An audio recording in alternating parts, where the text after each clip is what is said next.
하나님의 말씀 함께 보시겠습니다. 욥기 30장 1절부터 31절까지의 말씀입니다. 욥기 30장 1절부터 31절까지.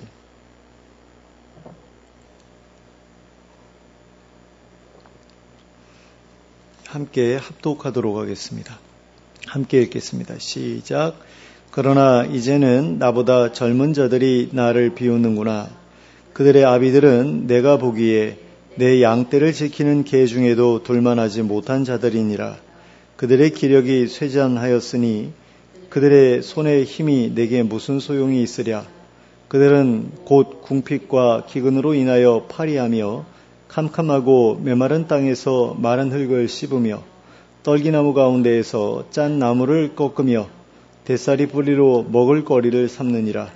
무리가 그들에게 소리를 지르므로 도둑같이 사람들 가운데에서 쫓겨나서 침침한 골짜기와 흙 구덩이와 바위 굴에서 살며 떨기나무 가운데에서 부르짖으며 가시나무 아래에 모여 있느니라. 그들은 본래 미련한 자의 자식이요 이름 없는 자들의 자식으로서 고토에서 쫓겨난 자들이니라. 이제는 그들이 나를 노래로 조롱하며 내가 그들의 놀림거리가 되었으며 그들이 나를 미워하여 멀리하고 서슴지 않고 내 얼굴에 침을 뱉는도다. 이는 하나님이 내 활시위를 늘어지게 하시고 나를 곤고하게 하심으로 무리가 내 앞에서 굴레를 벗었음이니라. 그들이 내 오른쪽에서 일어나 내 발에 덫을 놓으며 나를 대적하여 길을 에워싸며 그들이 내 길을 헐고 내 재앙을 재촉하는데도 도울 자가 없구나. 그들은 성을 파괴하고 그 파괴한 가운데로 몰려드는 것 같이 내게로 달려드니 순식간에 공포가 나를 에워싸고 그들이 내 풍미를 바람같이 날려버리니 나의 구원은 구름같이 지나가 버렸구나. 이제는 내 생명이 내 속에서 녹으니 환난날이 나를 사로잡음이라. 밤이 되면 내 뼈가 쑤시니 나의 아픔이 쉬지 아니하는구나. 그가 큰 능력으로 나의 옷을 떨쳐버리시며 나의 옷깃처럼 나를 휘어잡으시는구나. 하나님이 나를 진흙 가운데 던지셨고 나를 티끌과 재 같게 하셨구나. 내가 주께 부르짖으나 주께서 대답하지 아니하시오며 내가 섰사오나 주께서 나를 돌아보지 아니하시나이다. 주께서 돌이켜 내게 잔혹하게 하시고 힘있는 손으로 나를 대적하시나이다. 나를 바람 위에 들어 불려가게 하시며 무서운 힘으로 나를 던져버리시나이다. 내가 아나이다. 주께서 나를 죽게 하사 모든 생물을 위하여 정한 집으로 돌려보내시리이다. 그러나 사람이 넘어질 때에 어찌 손을 펴지 아니하며 재앙을 당할 때에 어찌 도움을 부르짖지 아니하리이까. 고생의 나를 보내는 자를 위하여 내가 울지 아니하였는가. 빈궁한 자를 위하여 내 마음에 근심하지 아니하였는가. 내가 복을 바랐더니 화가 왔고 광명을 기다렸더니 흑암이 왔구나. 내 마음이 들끓어 고요함이 없구나. 환난날이 내게 임하였구나. 나는 햇볕에 쬐지 않고도 검어진 피부를 가지고 걸으며 회중 가운데 서서 도움을 부르짖고 있느니라. 나는 이리의 형제요 타조의 보시로구나. 나를 덮고 있는 피부는 검어졌고 내 뼈는 열기로 말미암아 탔구나. 내 수금은 통곡이 되었고 내 피리는 애곡이 되었구나. 아멘. 앞에서 자신의 과거를 추억하고 그리워했던 욥은 이제 자신이 처해 있는 현실의 비참함에 대해 이야기하기 시작했습니다. 먼저 1절의 전반부에서 욥은 자신보다 젊은 자들이 자기를 비웃고 있는 현실에 대해 한탄했습니다. 그리고 1절 후반부에서부터 시작해서 8절까지에서는 자신을 비우는 그 사람들이 얼마나 보잘것없는 사람들인지에 대해 이야기하였습니다. 욥의 말에 따르면 그 젊은 자들의 아비들은 자신의 양떼를 지키는 개 중에도 둘 수 없을 정도의 사람들이었습니다. 그 이유는 그들의 기력이 쇠잔했기 때문이었습니다. 그리고 그들이 그렇게 된 이유는 그들이 궁핍과 기근으로 인해 파리해졌기 때문이었습니다.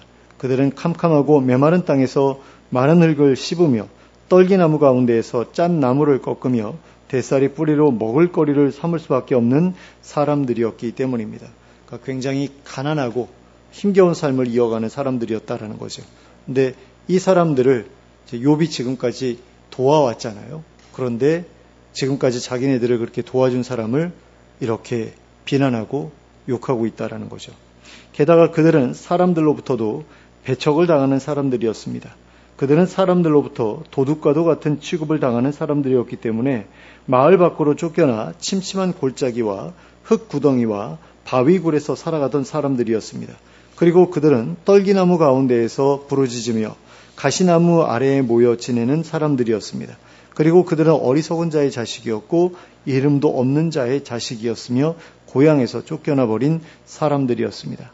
그러니까 사회의 일원으로 인정받지 못하고 공동체 밖으로 쫓겨나서 변변한 거처도 없이 비참하게 살아가고 있는 사람들이었다라는 말입니다. 그런데 그런 사람들조차도 욥을 비웃는 상황이 되었다는 것입니다. 그리고 욥은 9절부터 15절까지에서 자신이 그들로부터 어떤 식으로 비웃음을 당하고 있었는지에 대해 구체적으로 이야기하기 시작했습니다. 욥의 말에 따르면 그들은 노래로 욥을 조롱하기도 하고 욥을 놀림거리로 삼아 조롱하기도 했습니다. 게다가 그들은 욥을 미워하여 멀리하고 서슴지 않고 욥의 얼굴에 침을 뱉기까지 했습니다. 그런데 욥은 이 모든 일들이 하나님 때문에 벌어진 일들이라고 말하고 있습니다. 그래서 욥은 하나님께서 자신의 활시위를 늘어지게 하시고 자신을 공고하게 하셨기 때문에 사람들이 자기 앞에서 굴레를 벗은 말처럼 함부로 날뛰고 있는 것이라고 하였습니다. 그리고는 자신이 그들의 발에 덫을 놓고 자신을 대적하여 길을 에워싸며 자신의 길을 헐고 자신의 재앙을 재촉하고 있음에도 자신을 도와줄 사람이 없다고 하면서 한탄하였습니다.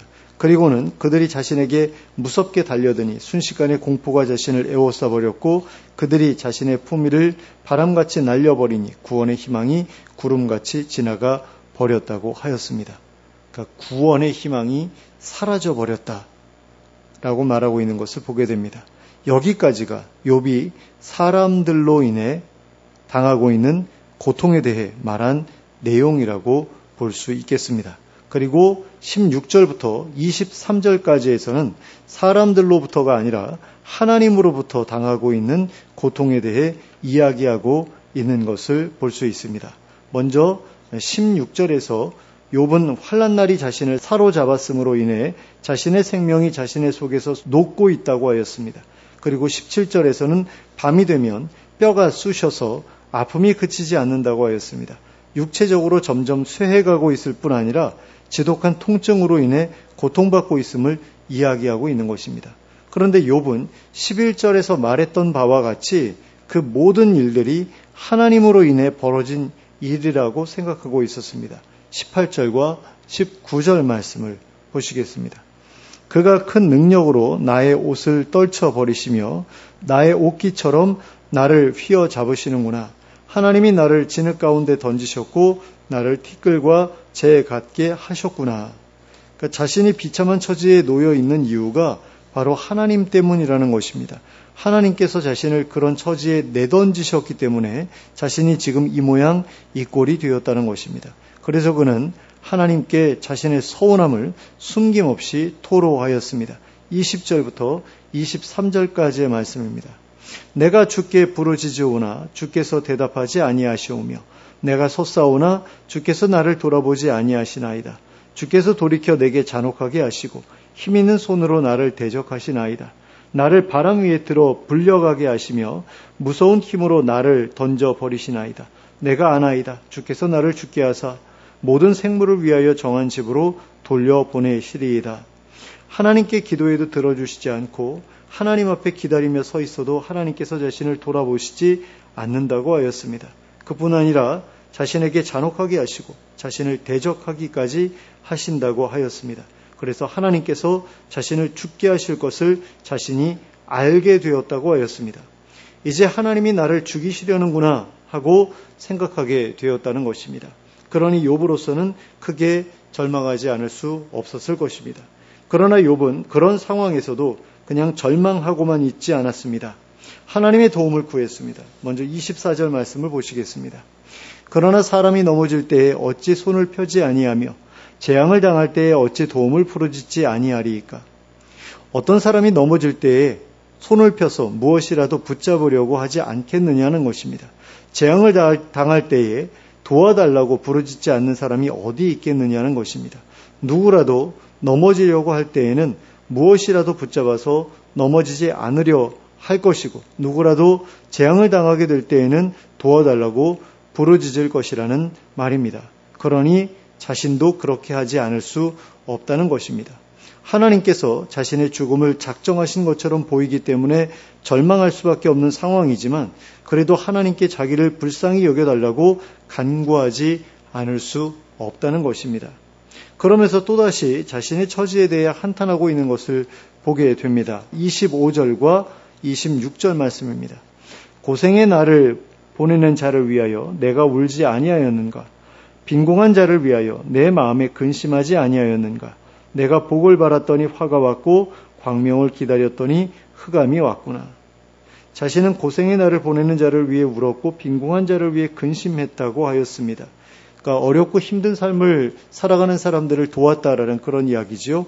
그리고 그렇게 살았기 때문에 복을 바랐는데 화가 왔고 광명을 기다렸는데 흑암이 왔다고 하였습니다. 그래서 자신의 마음이 편치 않다고 하였습니다. 27절과 28절 말씀입니다. 내 마음이 들끓어 고요함이 없구나. 환난 날이 내게 임하였구나. 나는 햇볕에 쬐지 않고도 검어진 피부를 가지고 걸으며 회중 가운데 서서 도움을 부르짖고 있느니라. 자, 환난 날이 임하였기에 마음이 들끓어 고요함이 없다고 하였습니다.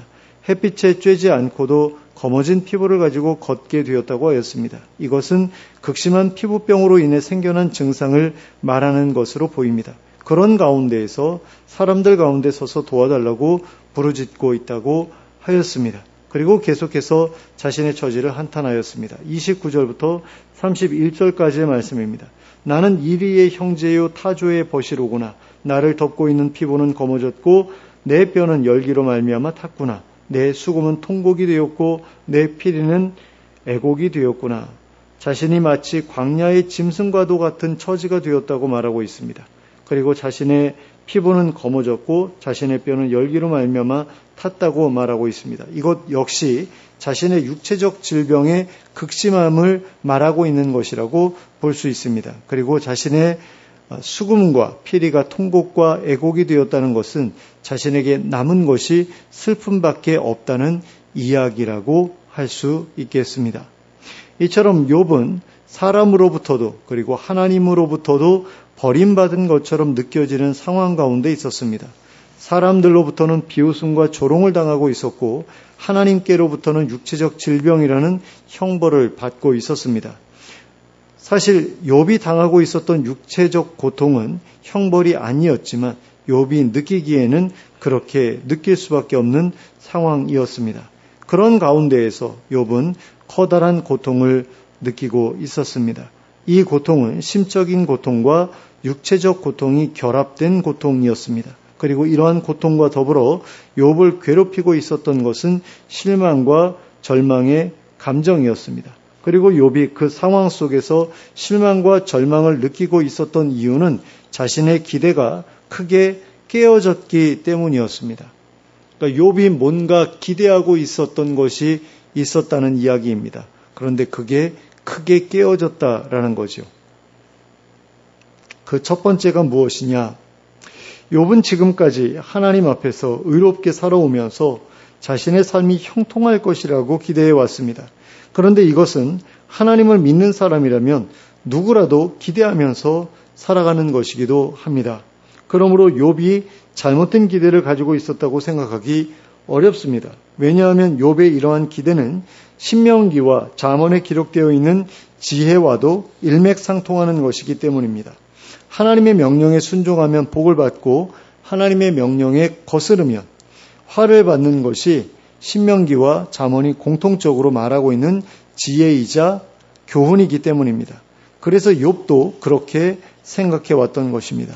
그 사실을 우리는 25절과 26절에서 확인할 수 있습니다. 고생의 날을 보내는 자를 위하여 내가 울지 아니하였는가? 빈궁한 자를 위하여 내 마음에 근심하지 아니하였는가? 내가 복을 바랐더니 화가 왔고 광명을 기다렸더니 흑암이 왔구나. 자, 고생하는 자를 위해 울었고 빈궁한 자들을 위해 근심했다고 말하고 있습니다. 그런데 욥이 과연 울기만 하고 근심만 했겠습니까? 그렇지 않습니다. 31장에서 이어지는 욥의 이야기를 살펴보면 욥이 고생하는 자들과 빈궁한 자들을 위해 많은 재물을 베풀었던 것을 알 수 있게 됩니다. 그리고 그것은 바로 하나님께서 당신의 백성들에게 명령하신 일이기도 합니다.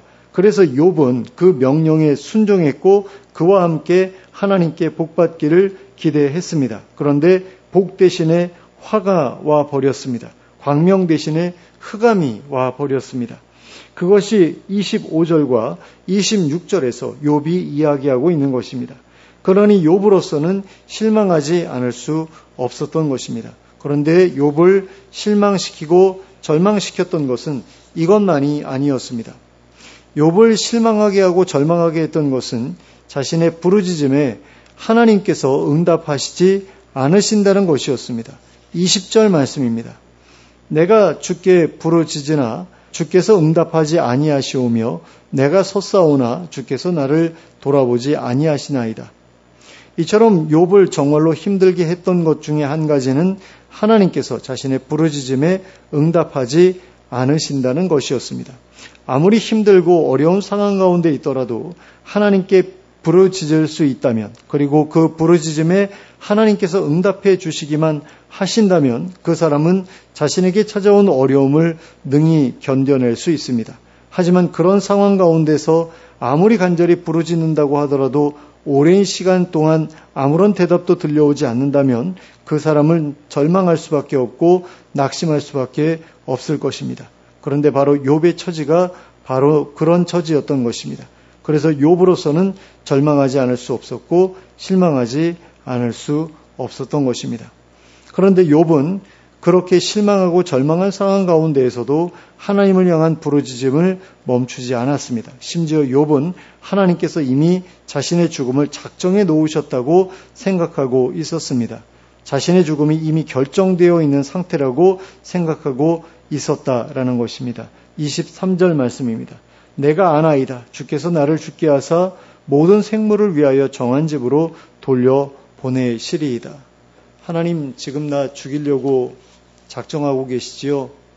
이런 이야기입니다. 그러나 욥은 그런 가운데에서도 하나님께 부르짖기로 결심했습니다. 바로 다음과 같은 마음에서였습니다. 24절 말씀입니다. 그러나 사람이 넘어질 때에 어찌 손을 펴지 아니하며 재앙을 당할 때에 어찌 도움을 부르짖지 아니하리이까. 자, 하나님께서 이미 작정하신 것이 있더라도, 그리고 자신이 바라는 것이 그와 반대되는 것이라고 하더라도 자신은 그것을 구할 수밖에 없다는 것입니다. 그것이 너무나 자연스러운 일이기 때문이라는 것입니다. 우리가 히스기야라는 왕을 보아도 그렇지 않습니까? 하나님께서 선지자를 보내서 너 조금 있으면 죽을 거야.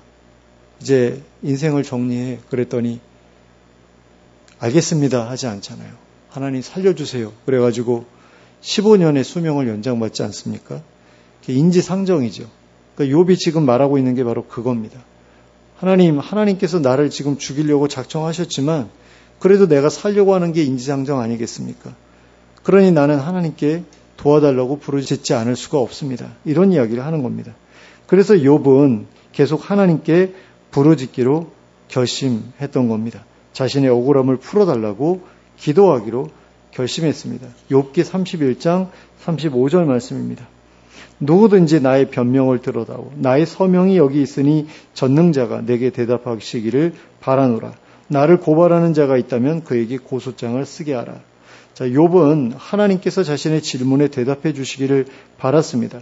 자신에게 왜 이런 일을 허락하셨는지, 어찌하여 자신을 적대하시는지 말씀해 주시기를 바랐습니다. 욥에게 있어서는 이 질문에 대한 대답을 듣는 것이 자신의 고난으로부터 벗어나는 것보다 더 중요한 문제였습니다. 히스기야는 너 이제 죽을 거야 그랬더니 하나님 살려주세요 이랬잖아요. 근데 욥은 살려주세요 그러지 않습니다. 하나님 왜 나한테 이런 일을 허락하셨는지 난 그게 너무나 궁금합니다. 나 하나님 지금까지 너무나 잘 섬겨왔는데, 하나님 너무나 사랑했고 잘 섬겨왔는데 왜 이런 일을 나에게 허락하셨습니까? 전 이게 도저히 이해가 안 가고 너무 서운합니다. 그러니까 하나님에 대한 그 서운한 마음을 푸는 게 욥에게는 자기가 죽지 않는 것보다 더 중요한 문제였던 거예요. 왜? 그만큼 하나님을 사랑했기 때문인 거죠. 그래서 그는 계속해서 이 질문에 대한 대답 듣기를 바랐습니다. 그래서 하나님을 향한 부르짖음을 멈추지 않았습니다. 그런데 다른 사람들이었다면 욥과 같은 상황에 처하게 되었을 때 욥처럼 반응하기가 쉽지 않았을 것입니다.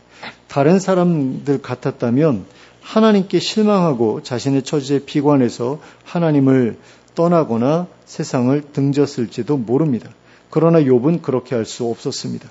그는 하나님을 믿는 사람이었기 때문입니다. 그런데 여기에서 믿는다는 것은 단지 하나님께서 계시다는 말을 들어 알고 있고 그것에 대해 딱히 거부감을 느끼지 않고 있는 그런 상태를 말하는 것이 아닙니다. 하나님의 실존을 인정하고 굳게 확신하고 있는 상태를 말하는 것입니다. 그렇기 때문에 욥은 하나님에 대한 실망감에도 불구하고 하나님과의 관계를 파기할 수 없었습니다. 어떻게 해서든 하나님과의 관계를 유지하려 하지 않을 수 없었습니다.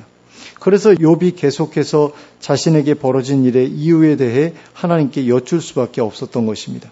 왜냐하면 욥은 자신에게 벌어진 모든 일들이 하나님께서 친히 행하신 일들이라고 믿고 있었기 때문입니다. 그래서 욥의 부르짖음이 중단될 수 없었던 것입니다. 그리고 그 결과 욥은 하나님의 방문을 받을 수 있었습니다. 그리고 그 이후로부터 욥은 자신을 괴롭히던 실망과 절망 가운데서 완전히 벗어날 수 있었습니다.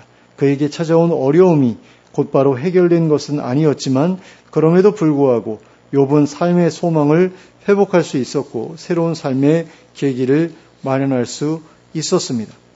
이처럼 아무리 실망스럽고 절망스러운 상황 가운데 처해 있다고 하더라도 하나님의 실존을 굳게 확신하고 끝까지 하나님께 부르짖는 사람에게는 삶의 새로운 계기가 주어지게 되어 있습니다.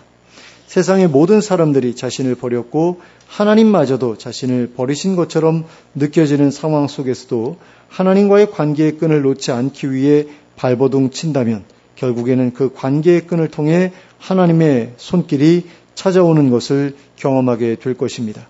그리고 새로운 삶의 계기를 마련하게 될 것입니다. 그러므로 사랑하는 성도 여러분, 아무리 힘들고 어려운 상황 가운데 있다고 하더라도 하나님과의 관계를 포기하지 않는 여러분들이 되시기 바랍니다.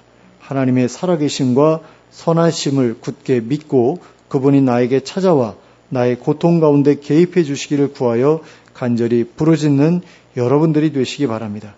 그리하여 하나님께서 친히 찾아오셔서 말씀하시는 가운데 삶의 소망을 회복하고 새로운 삶의 계기를 맞이하는 저와 여러분이 될 수 있기를 예수 그리스도의 이름으로 축원합니다. 함께 기도하겠습니다.